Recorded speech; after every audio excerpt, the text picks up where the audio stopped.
सभी को नमस्कार। अभी हमने YouTube चैनल पर प्रतियोगी परीक्षाओं के लिए इतिहास के, कल्चर के अलग अलग विषय के लेक्चर शुरू कर रखे हैं। आज हम एक नया अध्याय शुरू करने जा रहे हैं। कक्षा 12 का इतिहास विषय का प्रथम अध्याय, ताकि लॉकडाउन में बोर्ड के जो परीक्षार्थी हैं उनकी जो स्टडी है वो निरंतर चल नहीं रही, तो प्रयास है कि आप लोगों का अध्ययन जो है लगातार चलता रहे। कोशिश ये रहेगी कि इतिहास के अलावा भी हम अलग अलग विषयों की क्लास आपको उपलब्ध करवाएं। तो कक्षा 12 का इतिहास विषय का प्रथम अध्याय, इस पर हम आज डिस्कशन करेंगे। दूसरी बात आपको ये बता दूं मैं, आपने जो भी लोग इस चैनल के साथ जुड़ेंगे, आप क्या करना, चैनल को सब्सक्राइब कर ले में, ताकि इतिहास विषय की अब लगातार वीडियोज आती रहेगी। कोशिश ये रहेगी कि आपको पूरा जो सिलेबस है वो अच्छे से करवा दिया जाए। पूरा सिलेबस करवाया जाएगा तो आप निरंतर, मैं एक चार्ट बनाया करूंगा पूरे लेसन का, 2 या 3 पार्ट में, चार्ट में पूरा लेसन आपको बता दिया जाएगा 2-3 पार्ट में। तो आप उस चार्ट को बना के फिर उसके नोट्स बनाने शुरू कर दो, ताकि पूरा का पूरा अध्याय आपका अच्छे से तैयार हो जाए। प्रश्न चाहे अन्य महत्वपूर्ण में से आए, चाहे पाठ्य पुस्तक में से, आपका कोई भी प्रश्न गलत नहीं होगा। बस आप जैसा आपको कहा जाए निरंतर वैसा करते रहना। तो अब हम शुरू करते हैं। जो अध्याय प्रथम है, एक बात और है कि ये जो अध्याय प्रथम है आपका भारत का वैभवपूर्ण अतीत, जिसमें हम पढ़ रहे हैं भारतीय इतिहास को जानने के स्रोत, ये सभी प्रतियोगी परीक्षाओं के लिए भी बहुत महत्वपूर्ण है। राजस्थान की, भारत की जितनी भी प्रतियोगी परीक्षाएं हैं उनमें भी महत्वपूर्ण है ये, तो सभी लोग इसको पढ़ सकते हैं। भारत का वैभवपूर्ण अतीत। अब हम इसमें बात करते हैं कि अतीत क्या है। ये शब्द अतीत होता है बीता हुआ समय, कि हमारा जो बीता हुआ समय वो कैसा था, कैसा रहा होगा। इतिहासकार इन सब बातों को, जैसे हमारी इतिहास की बुक में लिखा हुआ है कि प्राचीन भारत में ये था, पुरा पाषाण काल में पाषाण काल का मानव ये था, सिंधु घाटी सभ्यता ऐसी थी, वैदिक सभ्यता ऐसी थी, तो वो उन्होंने कैसे लिख दिया। प्राचीन भारतीय इतिहास को उन्होंने, कोई ना कोई इतिहासकार ने साधन अपनाए, जिसे हम सोर्स कह सकते हैं, स्रोत कह सकते हैं, साक्ष्य कह सकते हैं, जिसके आधार पर वो इतिहास लिखते हैं। तो आज हम पढ़ेंगे इस चैप्टर में ये पॉइंट, भारतीय इतिहास को जानने के स्रोत, कि कौन कौन से स्रोत हैं भारतीय इतिहास को जानने के। उससे पहले मैं आपको एक इस पाठ के बारे में बता देता हूं कि भारत का वैभवपूर्ण अतीत, इस चैप्टर में हम क्या क्या पढ़ेंगे। इस चैप्टर में एक तो हम पढ़ेंगे प्राचीन भारतीय इतिहास को जानने के स्रोत। दूसरे नंबर पे जो बात हम पढ़ेंगे वो पढ़ लेंगे हम, इसमें पाषाण काल के बारे में है कुछ, नौकायान, कि प्राचीन भारत में नौ परिवहन का कैसा सिस्टम था उसके बारे में। फिर हम बात करते हैं 4 नंबर पे, इसमें हम सिंधु घाटी सभ्यता पढ़ेंगे। फिर हम इसमें पढ़ेंगे वैदिक सभ्यता, और फिर इसमें एक चीज पढ़ी जाएगी महाजनपद, 16 महाजनपद जो। तो इस अध्याय में ये 6 मुख्य पॉइंट होंगे। तो अपने 4 लेसन में, ये उम्मीद है 4 लेसन में ये चैप्टर जो है वो कंप्लीट कर लेंगे, 4 नहीं तो 5 हो जाएंगे। तो आज हमें जो पढ़ना है वो पढ़ना है 1 नंबर पॉइंट, भारतीय इतिहास को जानने के कौन कौन से ऐसे साधन हैं जिससे भारतीय इतिहास को जाना जा सकता है। पहले मैं एक छोटी सी बात बताता हूं कि जितना पूरा का पूरा कालक्रम है उसको हमारी बुक के अनुसार 2 भागों में बांटा गया है, लेकिन 3 भाग होते हैं कि जब से मानव ने पढ़ना लिखना सीखा उस काल को कहते हैं ऐतिहासिक काल, और उससे पहले का जितना काल है उसको कहा जाता है प्राक-ऐतिहासिक काल।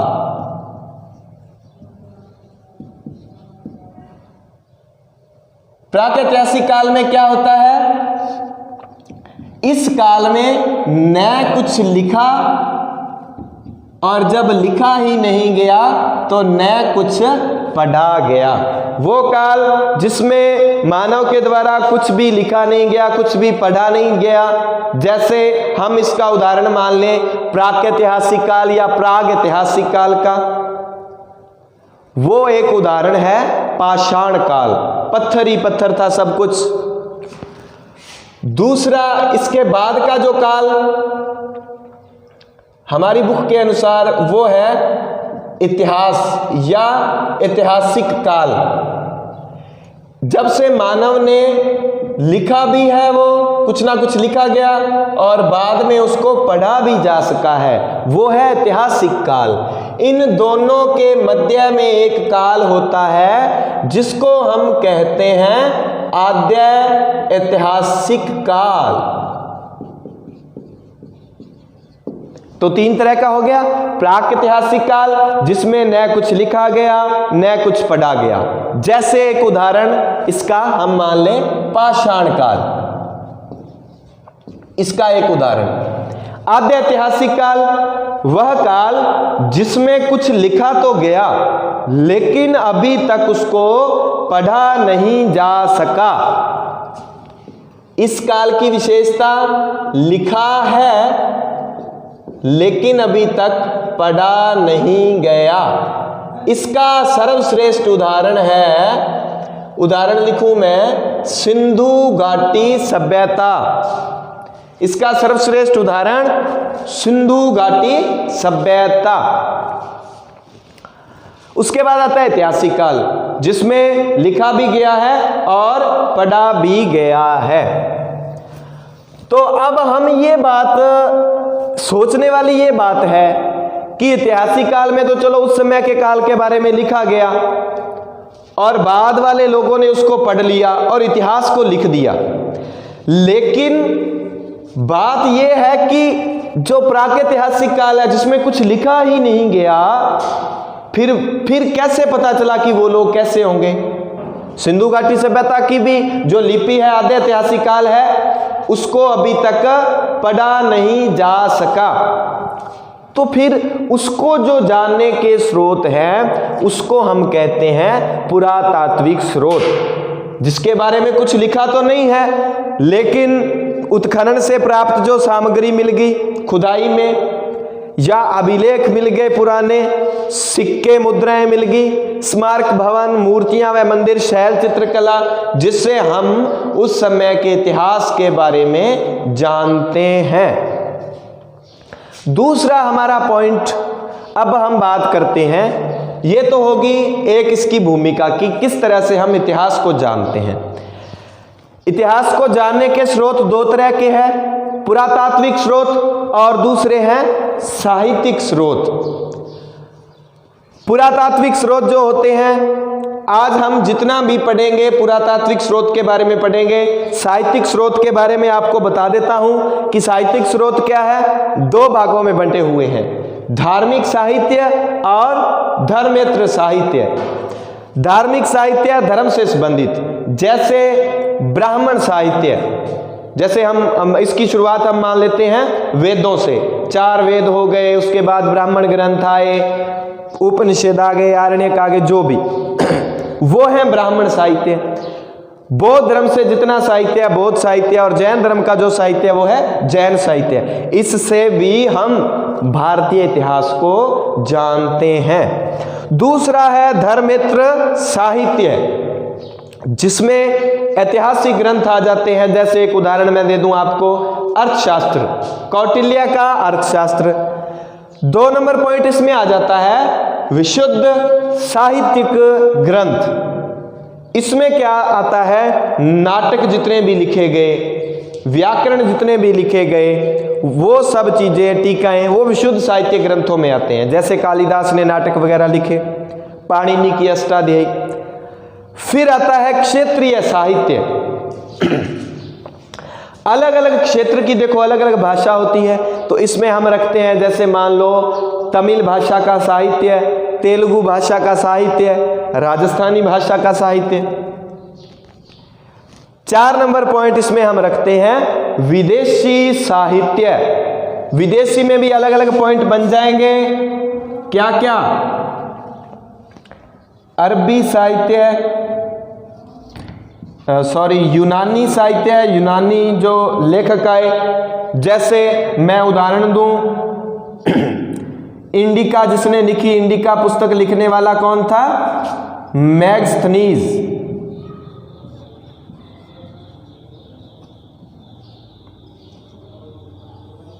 मेगास्थनीज इसने इंडिका पुस्तक लिखी, तो वो यूनानी हो गया एक उदाहरण।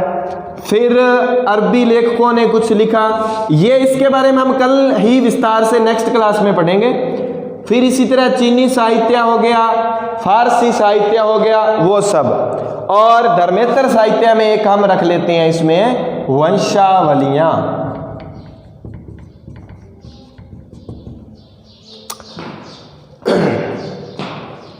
साहित्यिक स्रोत जिसे हम 2 भागों में बांटते हैं, धार्मिक साहित्य और धर्मेतर साहित्य। आपने इतना काम करना है कि ये चार्ट बना लेना है। तो आज हम विस्तार से जिस पर डिस्कशन करेंगे वो है पुरातात्विक स्रोत। इसमें 1 नंबर पे बात आती है उत्खनन से प्राप्त सामग्री। भाई खुदाई हुई, किसी टीले की खुदाई हुई, किसी जगह की खुदाई चल रही थी, वहां से जो सामग्री मिली, जिसमें हम एक उदाहरण रखते हैं जैसे मृदभांड। मृदभांड क्या है? मिट्टी के बर्तन। प्राचीन समय में लोग अनाज वगैरह जो कुछ भी रखते थे मिट्टी के बर्तनों में रखते थे। आज भी हम पानी तो उसमें डालते ही हैं। तो इनसे हम उस समय के इतिहास को जानते हैं। आपकी बुक के अनुसार 4 नंबर का एक क्वेश्चन बन सकता है कि इतिहास की मृदभांड जो संस्कृति है, मृदभांड संस्कृति कितने प्रकार की है, उनका वर्णन करो, उनके नाम लिखने हैं। तो मृदभांड संस्कृति 4 तरह की है। बस रंगों के नाम याद कर लो। गेरुए रंग युक्त मृदभांड संस्कृति, काले व लाल रंग युक्त मृदभांड संस्कृति, चित्रित सलेटी रंग युक्त मृदभांड संस्कृति, और उत्तरी काली चमकीली पट्टी। जैसे मिट्टी का एक बर्तन हो गया, आप उदाहरण ले लो मटका, नीचे से रेड कलर का या जो भी उसका कलर, आप ऊपर से उसका जो मटके का ऊपरी सिरा होता है वहां कई बार वो क्या है कि ब्लैक कलर की पट्टी भी बनाई होती है, डिजाइनिंग की होती है। तो उस तरह का उदाहरण उत्तरी काली चमकीली मृदभांड संस्कृति। तो चारों को आपने बस रट लेना है कि गेरुआ रंग है, काला व लाल रंग है, चित्रित स्लेटी रंग जिसपे चित्रांकन किया गया, और उत्तरी काली चमकीली। 4 तरह की मृदभांड मिट्टी के बर्तनों वाली संस्कृति इसमें हम रखते हैं। अब मैं बात करूं अभिलेखों की। अभिलेख क्या है? देखिए, प्राचीन समय की राजा महाराजा क्या करते थे, महत्वपूर्ण जो बातें थी उन्हें लेख रूप में मतलब लिखवा देते थे। सबसे पहले इसको लिखना शुरू किया गया चट्टान पर। लेख किस पे लिखे? अभिलेख पुराना जो सबसे पहले। अब अभिलेख कितने प्रकार के हैं, कितने तरह से अभिलेख लिखे जा सकते हैं? हमारी बुक के अनुसार 5 प्रकार के अभिलेख हैं। सबसे पहले अभिलेख लिखने किस पर शुरू किए गए? शिला पर। शिला पर जो लिखा गया, शिला मतलब पत्थर, चट्टान, वो हो गया शिलालेख। इसका मैं आपको उदाहरण बनाता हूं। जैसे अशोक मौर्य के लेख हो गए, कलिंग नरेश खारवेल का, कलिंग का राजा था खारवेल, जिसका बहुत ही प्रसिद्ध अभिलेख है हाथी गुम्फा अभिलेख। जैसे इसमें हम एक उदाहरण रख सकते हैं, प्रयाग प्रशस्ति। छोटे छोटे क्वेश्चन बनते हैं कि हाथी गुम्फा अभिलेख जो है वो किससे संबंधित है? कलिंग नरेश खारवेल, कलिंग का राजा था। ये कहां का राजा था? कलिंग का। तो कलिंग नरेश खारवेल से संबंधित है हाथी गुम्फा अभिलेख, 1 नंबर। 2 नंबर हम बात करते हैं प्रयाग प्रशस्ति। इसको इलाहाबाद लेख भी कह सकते हैं। वर्तमान में नाम क्या है? इलाहाबाद है प्रयाग का। तो प्रयाग प्रशस्ति का संबंध किससे है? कौन से राजा से? समुद्रगुप्त से। समुद्रगुप्त का उसकी विजयों का वर्णन मिलता है प्रयाग प्रशस्ति में। एक क्वेश्चन। दूसरा, प्रयाग प्रशस्ति का लेखक कौन है? हरिसेन। आप लिखते रहे छोटे छोटे प्रश्न। प्रयाग प्रशस्ति का लेखक कौन है? हरिसेन। किस राजा का वर्णन है प्रयाग प्रशस्ति में? समुद्रगुप्त। समुद्रगुप्त नहीं है ये इसके उदाहरण हो गए। दूसरा, अब मैं आपको बता देता हूं एक छोटा सा डिजाइन बना के कि शिलालेख कैसा होता है। देखिए, शिलालेख है एक शिला, मान लें अपने ये चौकोर एक पत्थर, बड़ी शिला। अपने मरुस्थली इलाकों में तो अभी भी, पहाड़ी इलाकों में भी कई जगह पे जो मकान की छतें हैं वो पत्थर की बनी हुई हैं। तो वो जो शिला है उस पर जो लेख लिखवाया गया वो शिलालेख। जैसे हम आगे पढ़ेंगे, हमारा दूसरा अध्याय मौर्य काल से शुरू होता है कि अशोक मौर्य के जो वृद्ध शिलालेख की संख्या कितनी है। तो अशोक के शिलालेख कितने हैं? अशोक के शिलालेख 14, और कितने स्थानों से प्राप्त हुए हैं? 8। अब ये बात कंफ्यूज भी करती है कि 14 शिलालेख हैं, 8 स्थानों से मिले हैं। हम ये सोचने लग जाएंगे कि एक जगह से 2 शिलालेख मिल गए होंगे। नहीं, स्थान 8 से मिले हैं, शिलालेख की संख्या 14 है। कैसे? मैं बताता हूं। एक शिला है, उस पर 1 2 3 4 5 6 7 8 14, एक शिला पर 14 बातें लिखी हुई हैं, और ये 8 स्थानों से मिली हैं ऐसी बातें। किसी में 14 है, किसी में कम है।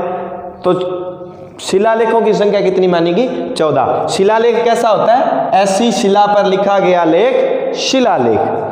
दूसरा पॉइंट मैं बताता हूं आपको, स्तंभ लेख। अभिलेख में दूसरा पॉइंट कौन सा हो गया? स्तंभ लेख।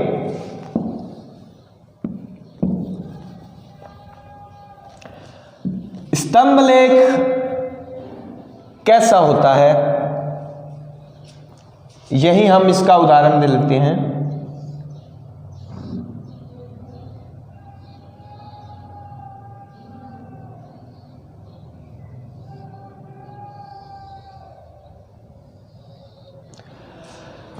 जैसे अपने गोल गोल पिलर नहीं होते, वो है स्तंभ। एक उदाहरण स्तंभ लेख का, दिल्ली में है मेहरौली। आपके क्वेश्चन है ये छोटा कि मेहरौली स्तंभ लेख कहां है?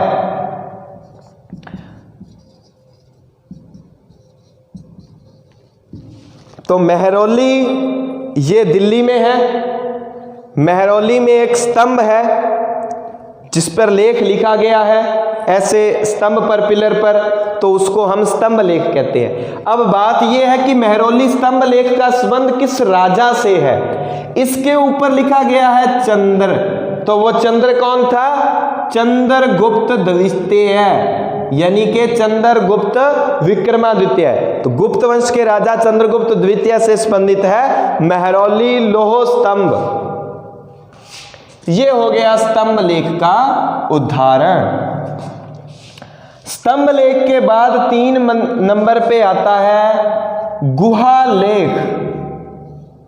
नाम से स्पष्ट है, गुहा से मतलब गुफा। गुफाओं में जो कुछ भी लिखा गया कि प्राचीन समय का जो मानव था वो चट्टानों में, शिलाओं में, उनके नीचे गुफाओं में रहता था। तो कुछ ना कुछ लिखता रहता होगा जो भी, तो उस पर जो चित्रांकन किया गया, जो भी लिखा गया, वो हो गया गुहा लेख। अब इसका गुहा लेख के मैं 2 उदाहरण आपको लिख देता हूं, हमें वैसे भी याद तो करनी है। बराबर की पहाड़ियां हैं, बराबर, और एक पहाड़ियां हैं नागार्जुनी। बराबर बिहार में, बराबर की पहाड़ियां, बराबर की गुफाएं किस राजा ने बौद्ध धर्म के अनुयायियों को दी थी? वो दी थी अशोक ने। दूसरी बात, नागार्जुनी गुफाएं किसने दान में दी? वो दी थी दशरथ ने। अशोक के बाद उसका पुत्र जो राजा बना दशरथ, मौर्य वंश का ही राजा है दशरथ। तो मौर्य शासन काल में 2 गुफाओं के दान देने के उदाहरण आते हैं बराबर की, क्योंकि एक राजा का शासन है तो उस राजा के शासन में जितना भी क्षेत्र आता है उस राजा का ही है, तो राजा ही दान में देगा। तो राजा ने कहा इतनी जो बराबर की पहाड़ियों में ये जो इलाका है, गुफाएं हैं, बौद्ध धर्म के अनुयायियों को दे दो। तो ये किसने दी? अशोक ने।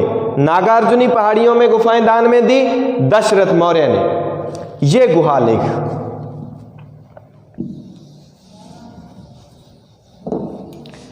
फिर हम बात करते हैं 4 नंबर पे मूर्ति लेख। मूर्ति पर लिखा गया वो मूर्ति लेख। और इसमें 5 नंबर है ताम्र लेख।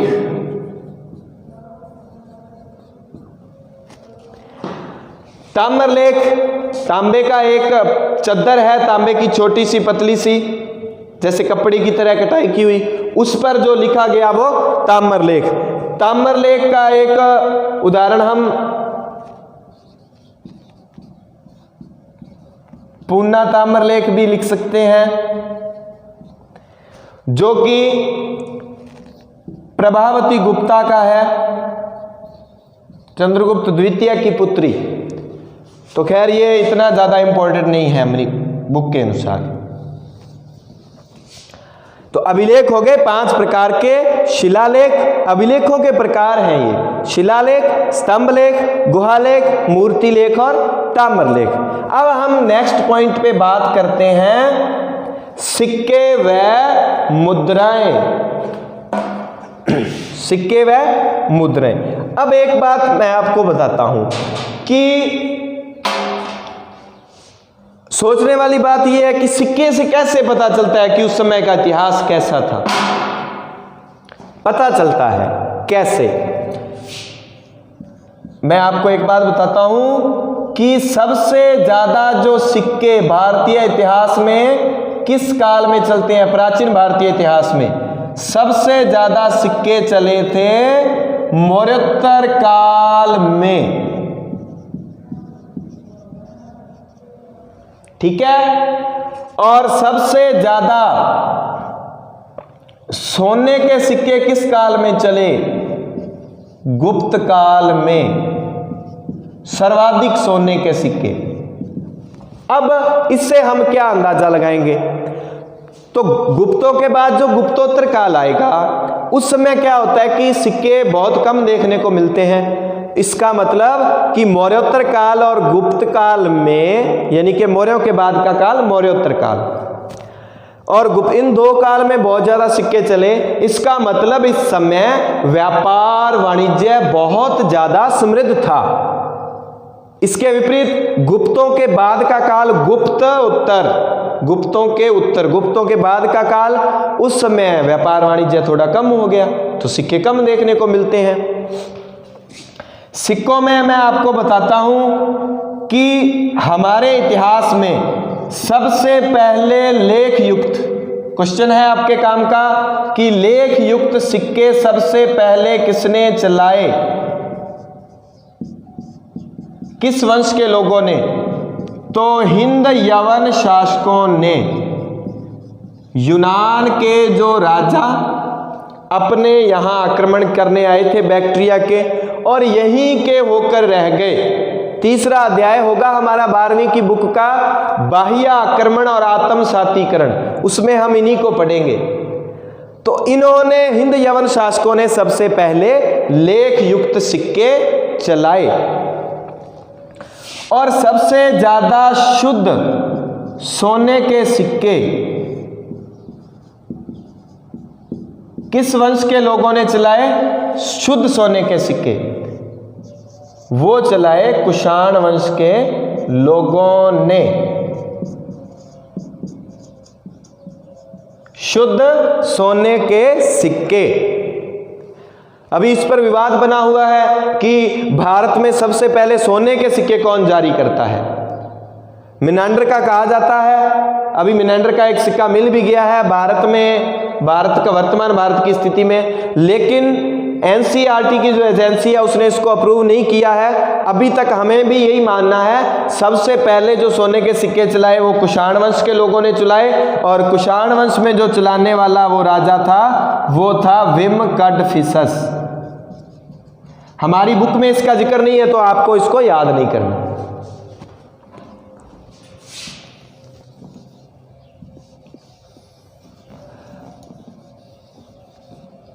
एक उदाहरण आपको और देता हूं सिक्के का। कौन सा ऐसा राजा जिसे सिक्कों पर वीणा बजाते दिखाया गया है? वीणा बजाते हुए सिक्के किसके हैं? सिक्के पर वीणा लिए हुए बजा रहा है, वो तस्वीर बनी हुई है, शिल्पांकन या चित्रांकन किया गया है, वो है गुप्त वंश का राजा समुद्रगुप्त, जिसे हम भारत का नेपोलियन भी कहते हैं। तो समुद्रगुप्त की अभी बात पढ़ी हमने, प्रयाग प्रशस्ति, उसका कवि कौन था? हरिसेन। तो समुद्रगुप्त को सिक्कों पर वीणा बजाते दिखाया गया। इससे क्या अंदाजा लगेगा? इससे अंदाजा लगेगा कि समुद्रगुप्त संगीत प्रेमी था। सिक्के व मुद्राएं, जैसे सिंधु घाटी सभ्यता को जानने का सबसे बड़ा स्रोत क्या है? सिंधु घाटी सभ्यता की जानकारी का सबसे बड़ा स्रोत वो मोहरे ही है। ये आप याद रखना, मोहरों से ही उनके बारे में ज्यादा जानकारी मिलती है। तो सिक्के व मुद्राएं जो है वो हमें इतिहास की जानकारी उपलब्ध करवाते हैं। उसके बाद बात करूं मैं स्मारक व भवन, तो खुदाई में मिलते हैं, जैसे हड़प्पा हो गया, मोहनजोदड़ो हो गया, इनके जो भवन वगैरह मिले हैं, पाटलिपुत्र नगर का हो गया वर्णन, तो उससे हम उस समय के इतिहास की जानकारी मिलती है हमें। दूसरा पॉइंट हो गया, इसमें कोई विशेष ज्यादा बात है नहीं, मूर्तियां व मंदिर। मूर्तियां व मंदिर, इसमें क्या चीज है? मंदिरों में मैं आपको उदाहरण देता हूं। पहले हम भारत में ही बात करते हैं। जैसे देवगढ़ जगह पड़ती है झांसी में, देवगढ़ का दशावतार मंदिर,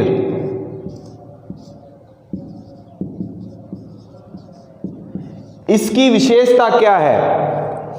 गुप्त काल में बना, ये भारत का प्रथम शिखर युक्त मंदिर है। प्रथम शिखर युक्त मंदिर, ऊपर शिखर नहीं बना होता मंदिर के ऊपर, ये गेट है छोटा सा, यहां से आप पाठ पूजा करोगे अंदर जाके, ये ऊपर जो बना हुआ है, ऊपर फिर ऐसे करके पताका लहरा रही है, तो ये प्रथम जो शिखर युक्त मंदिर निर्माण कला ज्यादा गुप्त काल में ही इस समय देखने को मिलता है हमें। देवगढ़ का दशावतार मंदिर झांसी में पड़ता। एक है अंगकोर वाट के स्मारक, अंगकोर वाट का मंदिर। अभी हमने जिक्र किया था कि उस चैप्टर में हम इतनी बातें पढ़ेंगे, तो उसमें इस चैप्टर में 5-6 बातों का, उसमें एक छोटा सा एक और पॉइंट आएगा, भारत का सांस्कृतिक विस्तार। तो उसमें हम ये पढ़ेंगे कि भारतीय संस्कृति का कितने देशों में विस्तार हुआ। अंगकोर वाट का स्मारक किस देश में है? अंगकोर वाट का मंदिर। पहले तो ये बात बता दूं कि अंगकोर वाट का जो मंदिर है ये विष्णु जी का है। दूसरी बात, विश्व का सबसे बड़ा मंदिर है। और तीसरी बात, ये मंदिर किस जगह पर है? आपके काम की बात ये बहुत जरूरी है। अंगकोर वाट का मंदिर कहां है? कंबोडिया में। कहां पर है? कंबोडिया। कंबोडिया को एक नाम और भी दिया जाता है, कंबुज। कंबुज या कंबोडिया, भारत से बाहर है, ये कंबोडिया में है। एक और उदाहरण देता हूं मैं मंदिर में। एक उदाहरण हो गया हमारे पास, 2 और तीसरा उदाहरण। मैं ये उदाहरण क्यों लिख रहा हूं? ताकि आपके पूरा का पूरा, चाहे छोटे क्वेश्चन आ जाए अति लघुतरात्मक, अति लघुतरात्मक आएंगे तो इस तरह से आएंगे, और लघुतरात्मक 4 नंबर का आ गया तो इनमें से चाहे अभिलेख पे आ जाए, चाहे स्मारक भवन, सिक्के, मुद्राएं, चाहे मूर्तियां, मंदिर, चाहे शैल चित्रकला पे आ जाए, आप लिख सको। इस पर बन नहीं सकता, इस पर बन सकता है, तो मैंने आपको इतने उदाहरण लिख दिए। उनमें से वो जो उदाहरण है वो आप लिख देना, आपका काम हो गया 3-4 नंबर का। मूर्तियां व मंदिर में छोटा क्वेश्चन 1 नंबर का, जैसे अति लघुतरात्मक, वो बन सकता है, तो वो मैं आपको लिख रहा हूं। तीसरा उदाहरण मैं लिखता हूं, बोरोबदूर का स्तूप। बोरोबदूर का स्तूप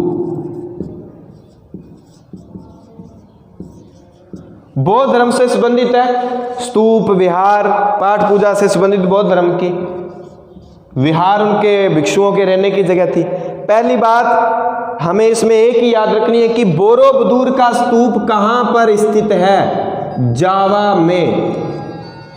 कंबोडिया के पास की जगह जावा, जावा में बोरोबदूर का स्तूप है। बस हमें ये याद रखना है।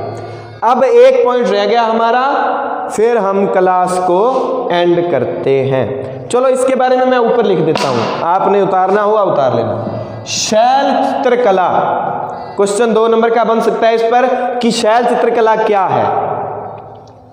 देखिए, प्राचीन जो मानव था, प्राचीन मानव, वो गुफाओं में, चट्टानों के नीचे, गुफा में या चट्टान के नीचे यहां रहता था, एक चट्टान में या गुफा के नीचे। तो वो क्या करता था? शैल क्या होता है? पत्थर ही होता है एक। उस गुफा में, उस चट्टान के नीचे वो रह रहा है, गुफा में रह रहा है, तो उनकी छत पर या दीवार पर वो जो चित्रांकन कर रहा है वो क्या हो गया? शैल चित्रकला। तो ये शैल चित्रकला है। इसको जब आप बुक में पढ़ोगे अच्छे से याद हो जाएगा। शैल चित्रकला कि प्राचीन मानव, आदि मानव, वो गुफाओं में रहता था। जिन गुफाओं में वो रहता था, उन गुफाओं की चट्टानों की छत पर या दीवार जो होती है उस पर वो जो भी चित्रकारी करता था वो है शैल चित्रकला। शैल यानी कि पत्थर, पत्थर के ऊपर जो चित्रांकन किया वो है शैल चित्रकला। उम्मीद है आप इसको समझ गए होंगे। दोबारा से इतनी बात बताता हूं कि हमने अध्ययन किया है भारतीय इतिहास को जानने के स्रोत जो साक्ष्य हैं वो कौन कौन से हैं। भारतीय इतिहास को जानने के साक्ष्य हैं पुरातात्विक स्रोत और साहित्यिक स्रोत। पुरातात्विक स्रोत में हमारे पास पॉइंट है 1 2 3 4 5 6। दिमाग में रख लेना है बात को फिक्स करके कि पुरातात्विक स्रोत में 6 पॉइंट आएंगे और साहित्यिक स्रोत में इसके 2 पार्ट हैं, धार्मिक और धर्मेत्र साहित्य। धार्मिक साहित्य में 3 पॉइंट आएंगे, 1 2 3। बस 3 धर्मों का ही नाम लिखना है, ब्राह्मण, बौद्ध, जैन। धर्मेत्र साहित्य में फिर 5 पॉइंट आएंगे। ग्रंथ ही हैं, इतिहास को पढ़ रहे हैं तो पहले ऐतिहासिक ग्रंथ हो गए, फिर विशुद्ध साहित्यिक ग्रंथ हो गए, फिर क्षेत्रीय साहित्य हो गया, फिर विदेशी साहित्य हो गया और उसके बाद हो गई वंशावलियां। एक बार चार्ट को बना के 2-3 बार इसका अध्ययन करोगे आपका अच्छे से याद हो जाएगा। कल तक आपने इस चार्ट को अच्छे से याद कर लेना। पर्सनली मेरे साथ जो जुड़े हुए बच्चे हैं व्हाट्सएप में, उनका तो मैं टेस्ट लेता रहूँगा। और भी बच्चे जो टेस्ट के साथ जुड़ना चाहते हैं तो डिस्क्रिप्शन बॉक्स में मैं अपना व्हाट्सएप नंबर डाल दूंगा, तो आप लोगों का टेस्ट भी लेता रहूँगा मैं। घर बैठे आप इसका टेस्ट भी दे सकते हो। अच्छे से इस पर काम करना। नेक्स्ट क्लास कल हम जो रखेंगे वो रखेंगे साहित्यिक स्रोत की। धन्यवाद। जय हिंद, जय भारत।